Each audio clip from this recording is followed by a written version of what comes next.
Good evening, everyone, and welcome to the conversation with the candidates who are running for Cleveland City Council in Ward 3. My name is Joe Simperman. I'm the president of Global Cleveland, and I'm thrilled and excited to host this non-political, non-endorsement, community-centered conversation. We look forward to this discussion and the positive momentum for Cleveland's future that it will produce. If English is not your first language, please check the Zoom options bar for the interpretation function. If that option is available, we have live interpretation available. If you click on that tab, you will see an option for languages. Thank you. Before I introduce our wonderful moderator and candidates, I would like to thank our partners. They say that if you want to travel fast, travel alone, but if you want to travel far, travel together, and we are traveling very far. With Asia Inc., Asia Town Cleveland, Bodondo Community Greater Cleveland, British American Chamber of Commerce of Ohio, Building Hope in the City Club of Cleveland, Cleveland Council on World Affairs, Council on International Programs USA, Cleveland Cultural Gardens, the Collaborative Chambers Alliance, Connecting Cleveland, Downtown Cleveland Alliance, the Global Shapers Cleveland Chapter, the NAACP of Cleveland, the Ohio Progressive Asian Women's Leadership Group, Refugee Response, Smart Development Incorporated, Us Together, USCRI Cleveland, and the Young Latino Network. Thank you to all of those groups who helped make tonight possible. Thank you. In doing this would not have been possible without people like Elaine as well, who is going to be moderating, and I'll introduce her shortly. Before I do, I will explain the guidelines of this forum. And now we want to show a short video from Mo Kantner from our national partner, the New American Economy. Mo? Hello, and welcome to today's Candidate Forum with Global Cleveland. My name is Mo Kantner, and I'm the Director of State and Local Initiatives at New American Economy. At New American Economy, we're a bipartisan research and advocacy organization that focuses on making the economic case for better immigration policies at the federal, state, and local levels. Now, immigration may feel like an abstract issue debated at the national level through very technical, political, and bureaucratic constraints, and that's partially true, but immigrant integration happens at the local level. How communities attract and welcome newcomers helps lay the foundation for whether a person stays, works, starts a small business, or raises a family. In Cleveland alone, there are over 125,000 immigrants. They pay over $1.3 billion in taxes and help fill workforce needs in healthcare, manufacturing, and other critical industries. They're also over 60% more likely than the US-born population to start a small business in Cleveland. They not only help fill workforce needs, they create jobs for other Americans. And that is something that can't be captured at the national level. Those impacts are happening on the ground every day in Cleveland's communities. Our local elected officials have a huge impact on people's day-to-day lives. And when policies are established to let everyone live up to their potential, everybody benefits. So thank you again for participating in this critical conversation, and remember to vote. Thank you, Mo. Now we'll quickly review the guidelines before we move into our questions. Number one, all candidates will receive 2 minutes each to respond to each question.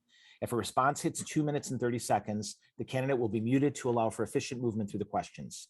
The candidates will answer alphabetically, with the person who went second on the previous question answering first on the subsequent question.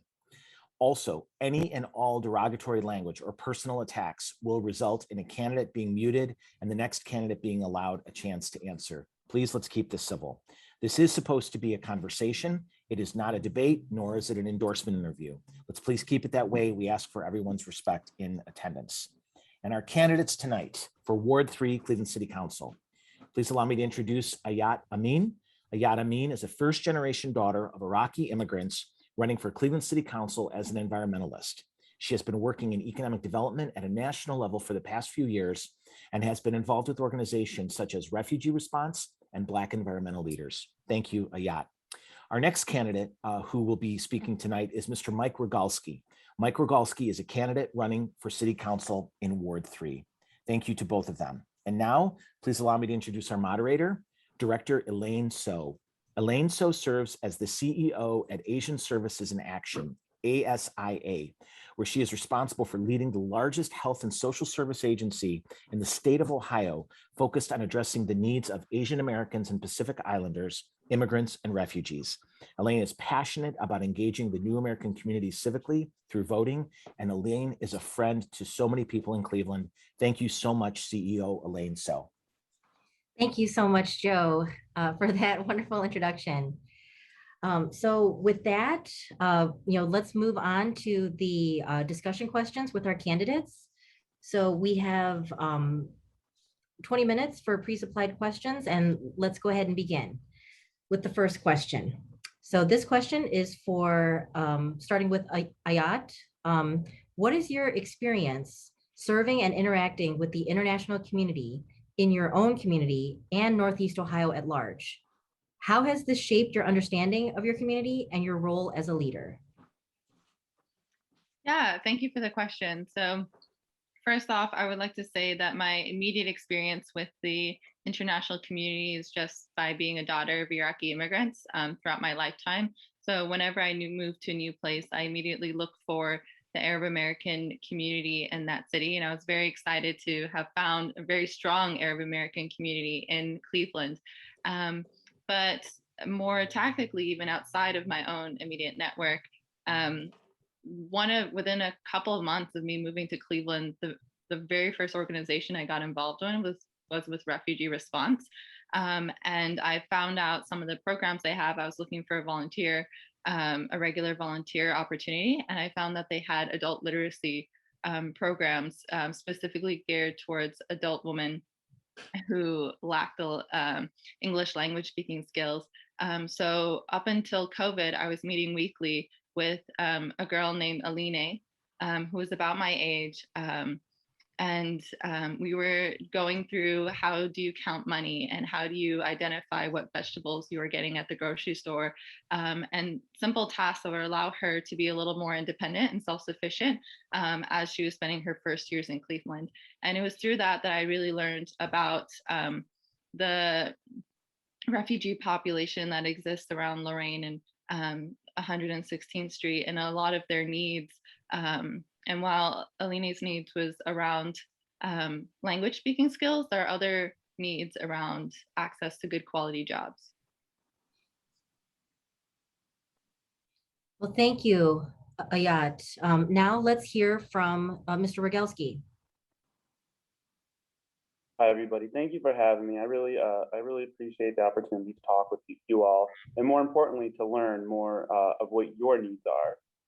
I understand, the immigrant community in Cleveland here, while it is vibrant, it's not a big chunk of the community, and I hope over time it does grow. So I do want to learn more from Global Cleveland.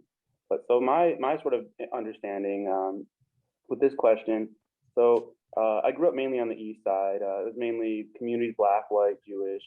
I didn't really have a lot of interaction with immigrant communities outside of that growing up. But in college at Cleveland State University, where I got my bachelor's and my master's, I met people from all backgrounds, all walks of life, particularly students and immigrant communities from African countries, Asian countries, East Asian countries, Arab and Indian countries. So I've learned sort of through them, those friends, I learned sort of the nuances of immigrant life and nuances from life within their own communities, within their own, where they're from, their countries. A lot of those people have come and gone, but I do know a lot of the immigrant communities in Cleveland are largely either refugee or highly educated communities. So I sort of hope, I hope going forward we can encourage immigration in whatever capacity for groups of people that aren't necessarily at the very top and very bottom, that start attracting people maybe from middle socioeconomic statuses from around the world. So that's what I got. I'm still trying to restart my computer. All right, thank you so much for your responses. We're going to move on to the next question, and this time Mr. Rogalski will have the opportunity to answer first. So our population loss from 2010 to 2018 would have been much worse if not for the 37,000 immigrants who moved into Cuyahoga County during that time. These new residents have offset the population loss by 45%. How can we attract more immigrants to move here to continue this important trend? I just think historically and sociologically, chain migration is one of the most important forms of migration, or it has been in American society over time. I think they'll probably I know the Bhutanese community, it's a refugee community, but probably the last big chain migration community to Cleveland was probably the Russian Jewish population, Yugoslavian, are from the Baltic countries in the 90s. I personally don't really see any current significant chain migration going on from places Cleveland has historically received population. I do know that there are immigrant communities, particularly like the visa program for investing in certain construction projects. I know that was going on for a while to attract highly educated, high income immigrant communities. And I know there are resettlement attempts for Bhutanese communities and other disadvantaged African, or not disadvantaged, but refugee communities from Africa. So population loss, our population in our region has been stagnant since the 1970s. It's a shame. Cleveland's population, we continue to lose population here in the city of Cleveland. Doesn't seem to be a place. It seems we're gaining, I guess, households, but they're smaller households, so we're still losing population. But I don't want to go over my time, so I guess I'm gonna leave right there. Well, thank you, Mr. Rogalski. Now let's hear from Ayat. Yeah, and I think those are a lot of good comments. One thing I will say is that turning towards immigration as a form of making up for population loss is a successful strategy that a lot of other countries have utilized. And it's something that we don't utilize enough in America. And I think that is a detriment to all of us. For countries that do this really well, the main way that they do this is really making the process for applying for a visa easier and a little bit more streamlined. So even if there aren't as, I know from familiar experience that the process for applying a visa and to get permanent citizenship in America is a sometimes decade-long process that the next step isn't always clear. And there are other countries such as Canada that have a kind of application checklist-based system that makes the process a little bit more clear. So any way we can make the visa application process a little bit simpler, I think is a way that we can encourage more immigrants to come here. One thing I will also say is that as an environmentalist running for office, I don't think we talk enough about how there's going to be an increasing population of climate refugees and climate immigration, people with all levels of skill and all levels of education who are leaving their homes and looking for new homes, places with stable weather patterns due to poor weather conditions in their own home. And Cleveland is a place that would be a great attraction for them because of our location and because of our, we are a place that will be fairly resilient to climate disasters in the future. So that would be a big asset for recruiting that immigrant population. And that's all I have to say on that for now. Okay, thank you. Let's move on to our next question. And again, Ayat, you'll be answering first in this instance. So there are over 1,000 immigrant entrepreneurs in Cleveland. And these entrepreneurs, these immigrant entrepreneurs are 38% more likely to be entrepreneurs than US-born residents. So what portion of the Economic Development Office in the city of Cleveland would be devoted to supporting immigrant entrepreneurs under your leadership? Yeah, I think we should definitely be allocating portions of our resources to supporting immigrant entrepreneurs. I think in general, a lot of our immigrants are in the ethnic minority categories, and there's a lot of economic returns, multiple returns when we invest in these communities. When we invest in our immigrant communities and our migrant communities in terms of starting jobs and helping their businesses be successful, we see poverty rates decline, and we see more stable outcomes for children. In my introduction, we were talking about how I've worked in economic development at a national level for the past few years. And through that, I've had conversations with organizations that offer lending to minorities and immigrant businesses all across the US. And I've seen different ways that they have been able to support these communities and really offer some unique solutions. So for example, for immigrant entrepreneurs, they might not necessarily, there's sometimes language barriers and there's sometimes also barriers to credit. They might not have a history of credit in America, and that can make it hard for them to get traditional access to loans or other types of capital that could really help their business. So there are places across the US, and I think we should consider using this in America and Cleveland as well, that allows you to make up for the fact that you don't have credit by checking if you're consistently paying your rent or if you're consistently paying your phone bill, then that can count towards good credit to get a loan. And those are really clever solutions that we can really utilize here in Cleveland to support this community and their businesses here. Thank you, Ayat. Next, let's hear from Mr. Rogalski. So I think this is a great question. When I was filling out my questionnaire, I didn't necessarily know how to answer this. I don't know currently what portion of the city's economic development office budget is for immigrant entrepreneurs. And I sincerely would be interested in your organization's position on this issue and a lot of these other issues. A lot of these issues, sometimes I claim I'm a know-it-all, but with the immigrant issues in general, immigration issues, I know some things, but I don't know the specifics.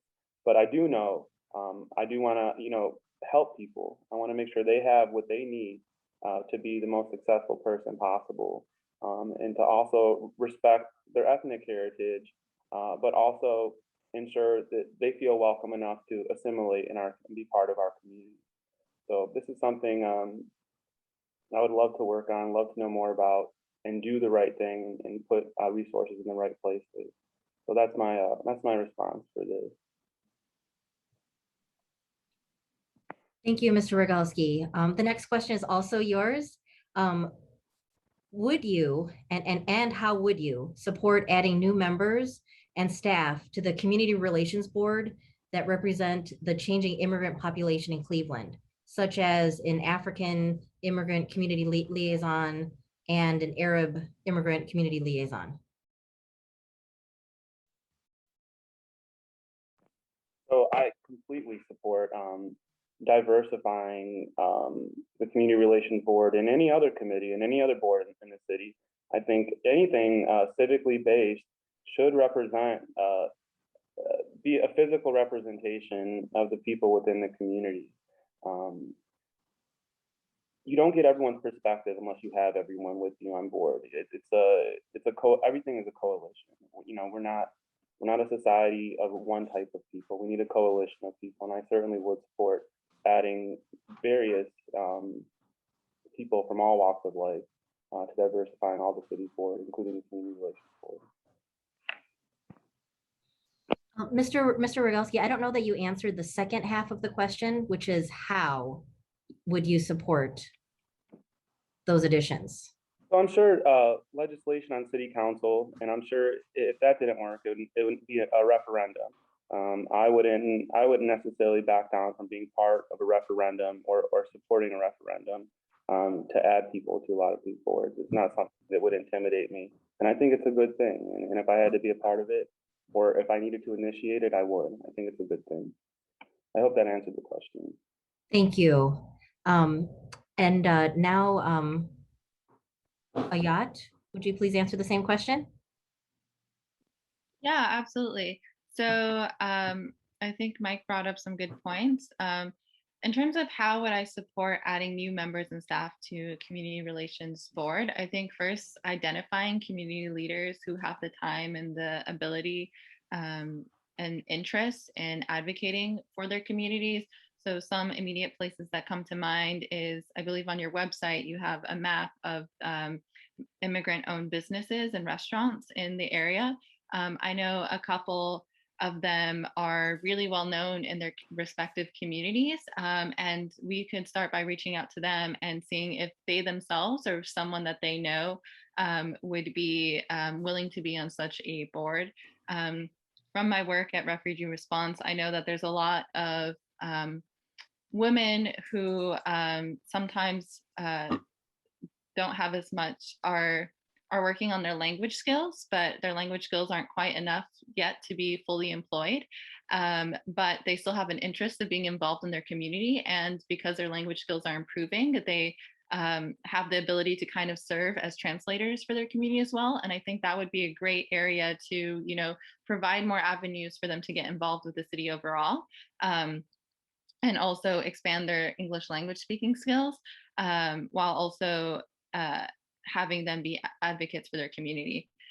So those are two areas that I can think of. And I guess just to be really concrete, like I live just down the street from La Boricana. I see so many people going into, like, I can imagine just walking in there and being like, do you know someone in the community who would love to be on this board? Great, wonderful, wonderful responses from both of you. So the next question, it'll also be for you, Ms. Amin. On average, 500 to 700 refugees are resettled to Cleveland every year from countries such as Nepal, Afghanistan, the Democratic Republic of the Congo, and Somalia. The Biden-Harris administration announced they will increase refugee admissions to 125,000 a year across the country, up from just 15,000 in the current year. So this means that Cleveland's 3 refugee resettlement agencies will receive 3 to 4 times as many families as they did this past year. How do you plan to open Cleveland for these new residents and provide refugees with the opportunity to contribute to Cleveland? Yeah, absolutely. So I will admit that I don't know the specifics of how the Biden-Harris administration is planning on selecting which of the refugee population is coming to Cleveland. So I know that can vary in terms of language skills and in terms of access to education. But I think in general, we need to be sure that we're providing enough resources to this population. And I know it's a little bit cliche to say provide more resources to the refugee population. It seems like there is, or the immigrant population, it seems like there's never enough resources. But I do think that if we are serious about supporting this community, that is something that we have to seriously have a conversation. And this doesn't necessarily always have to come from a city as like the poorest large city in America. I do understand that our city budget is constrained, but there are many members of the community. For example, like my family, we've been here for so long and we have time and energy and already have the language skills. So pairing up new families with existing families who've been here for a while, who can help them navigate through the system, is a really low cost way of being able to provide more support to this community. And I think in general, making sure that we work, use our relationships to work, make sure we're having avenues for them to have access to jobs and avenues for them to have access to getting the literacy skills and legal assistance that they need, I would say are the 3 big sources of resources that they likely need. Wonderful, thank you. Now, same question for Mr. Rogalski. Yeah, so when I was younger, I participated with and I volunteered with the, I believe, I forget the name of the organization in Cleveland Heights that resettled a lot of the Bhutanese refugees and previously the Russian refugees. And one of the things they did bring to my attention, or I did notice in the process, was sometimes the refugees,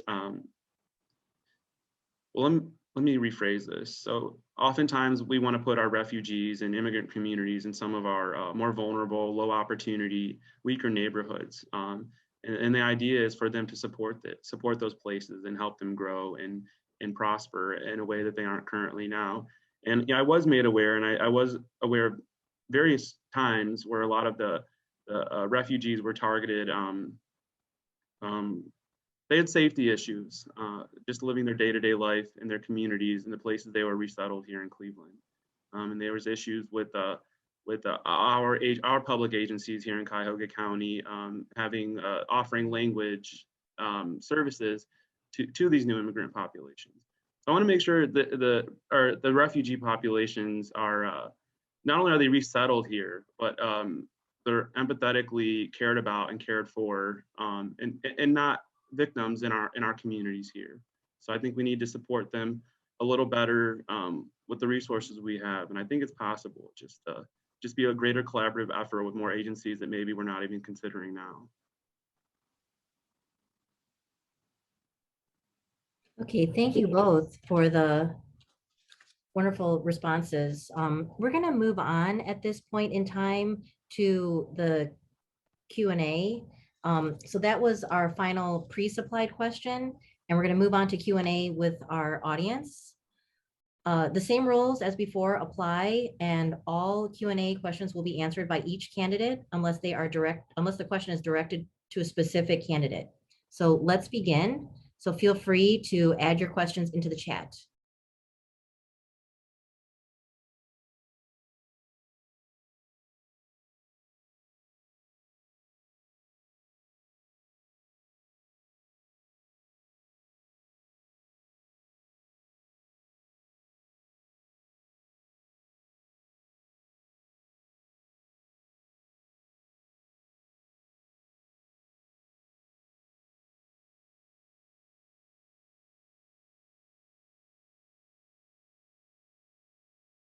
Our first question in the chat is, I'll just read it. I'd like to know if there are any organizations the candidates are working with to understand and integrate the international community for local economic development efforts.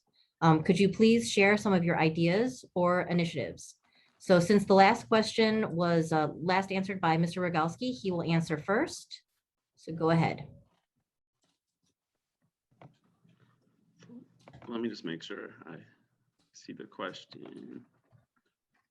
So as I mentioned before, I am not well connected with any international groups other than I volunteered in the past and tried to assist with the organization in Cleveland Heights. I am not connected with any organization that does economic development efforts in the international community in Cleveland. That being said, I don't pass up opportunities. If I could learn from someone or gather more information on this topic or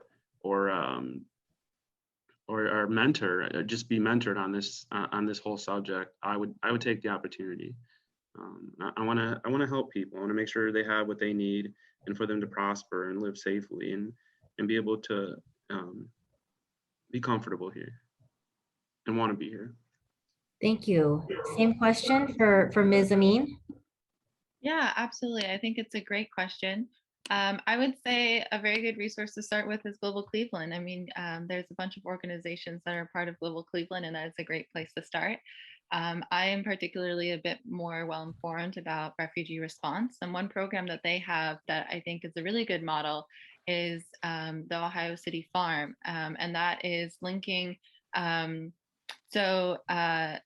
there are a lot of refugees in Cleveland who are from DRC, and they might not have, computer skills, and they might used to be doing labor on farms in their own homes. So in order to provide job access to them that matches the skills that they already have, Ohio City Farm worked with refugee response and created a job opportunity for them to create local food for a community. I was signed up for their CSA last summer, and I think it's a really good example of kind of matching what sort of local resources we have with the kind of needs of the population that is here. I will just say that I think there is sometimes a misconception that the immigrant community is always uneducated or doesn't have access or doesn't have uneducated or don't have English speaking skills, and that's not necessarily true. It really depends and varies by immigration policy and by country. Sometimes, for example, my parents both had bachelor's degrees when they came to America and spoke English very well, even though they immigrated from Iraq, and they were not considered refugees even though they left because of war there. So I think matching the needs of the population here with what kind of jobs they're actually looking for that matches their skills.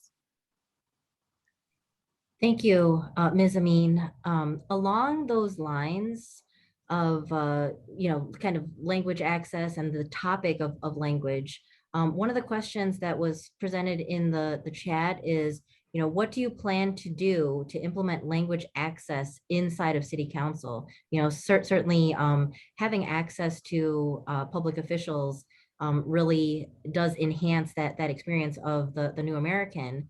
So what would each of you do to implement language access inside of City Council?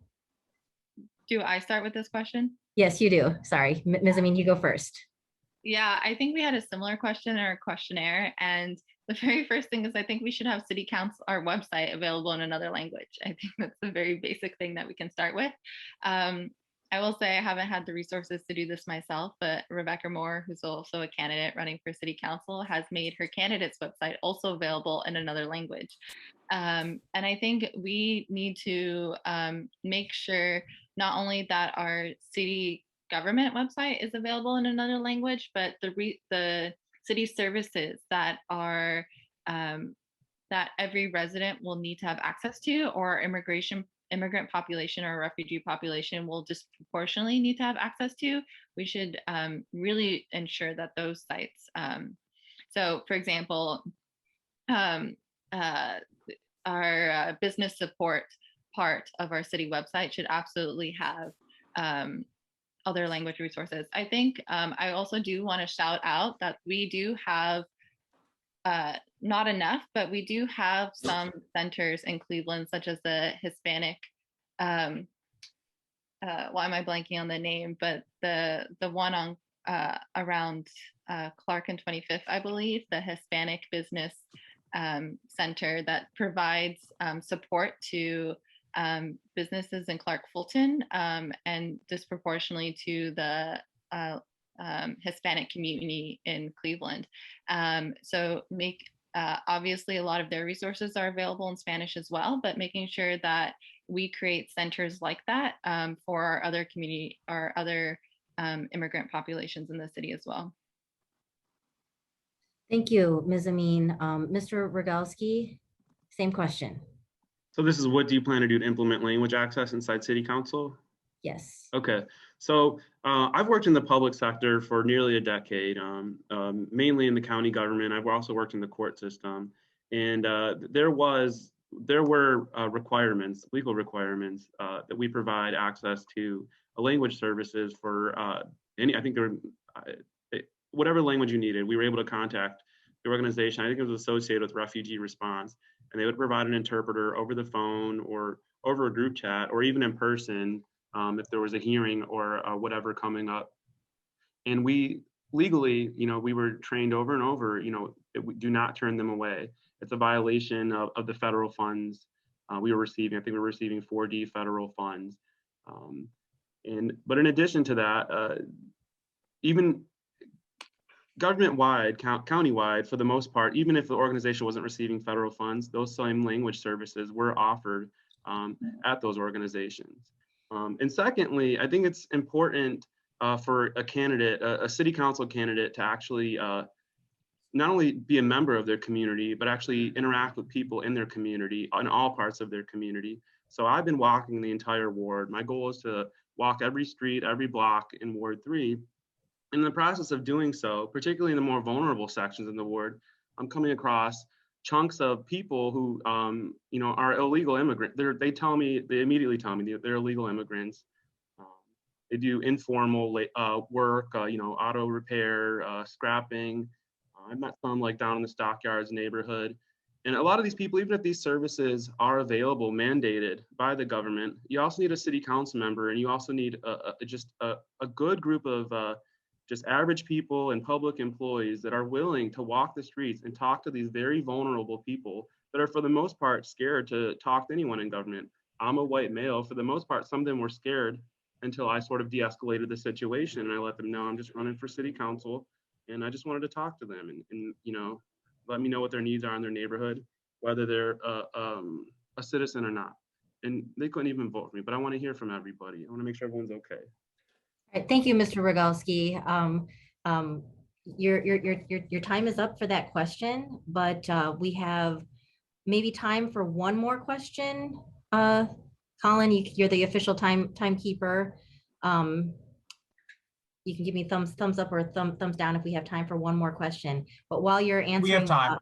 Okay, great. While you're answering, while we have some additional time, I would like to note, just you know, impartially for both candidates, that that written language access is not the full picture. There are a number of communities that are illiterate in any language, so spoken word is equally, if not more important for the limited English proficient community. So I just wanted to underscore that for both of you, whichever of your plans move forward. So we have time for one more question, and I have one question here in the chat.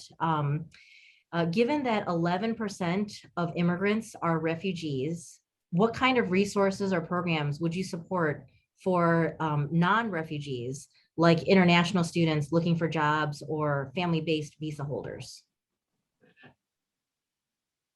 And this question will, I guess, start with Mr. Rogalski. So in undergrad, I started a fraternity with some of my friends at Cleveland State. And we had an unbelievably diverse group of guys that joined our fraternity.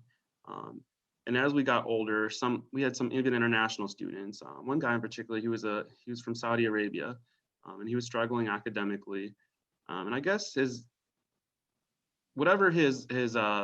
resources to be here, his financial resources to be here, not necessarily his legal ability to be here, they sort of completely faded away. He wasn't receiving his stipend from the Saudi government, I think maybe for academic performance issues, I don't know.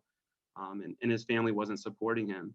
And he reached out to me and he said, Mike, I need somewhere to stay. I'm going to be homeless. I don't have anywhere to live. And this is a man from completely across the world. So just informally in my own social network, I was able to find him a room to stay at a safe location with other people I knew, with a landlord who kind of managed the property, sort of like a dorm house, and it was affordable. Even though formal programs are great and financial programs are great and they're needed, but the informal networks of people in our communities to help one another are very important. It's no different than maybe people you hang out with in your neighborhood or people you go to church with. Informal communities are just as important in supporting vulnerable populations as are formal resources. But I don't want to take up any more time. Thank you. Ms. Amin, same question. Yeah, I think it's a great question. I also unfortunately had a friend during COVID. She was Jordanian and she was very intelligent, was working for a venture capital firm. And because she wasn't able to find a company to sponsor her visa, she had to return to Jordan. And it is very unlikely that she'll be coming back to Cleveland, despite her earnestly really wanting to stay here. And I think that story is unfortunately all too common.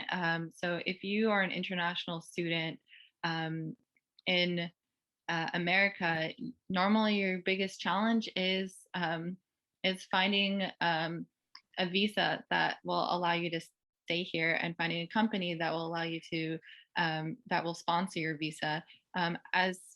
As someone running for city council, I think one of the things we can do is really work with our employers in the area, our large and small employers alike, and work with them to provide more incentives and provide them with the legal help they need to be able to provide visas to their workers.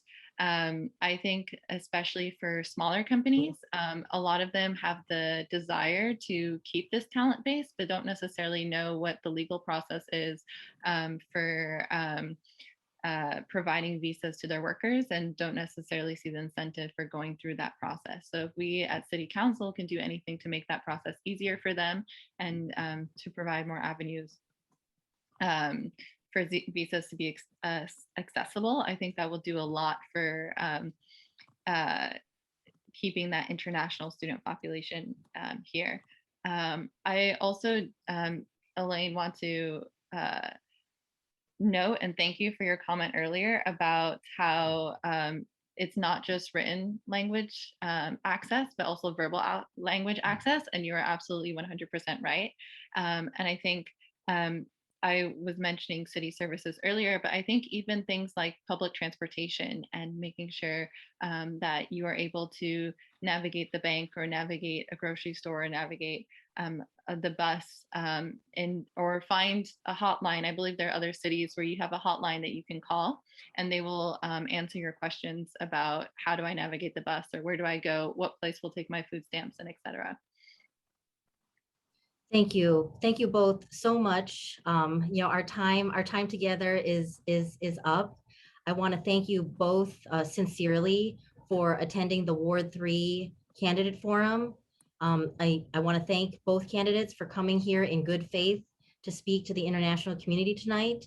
And as a reminder, we invited every candidate running for election in this ward, and everyone was given equal opportunity to reply.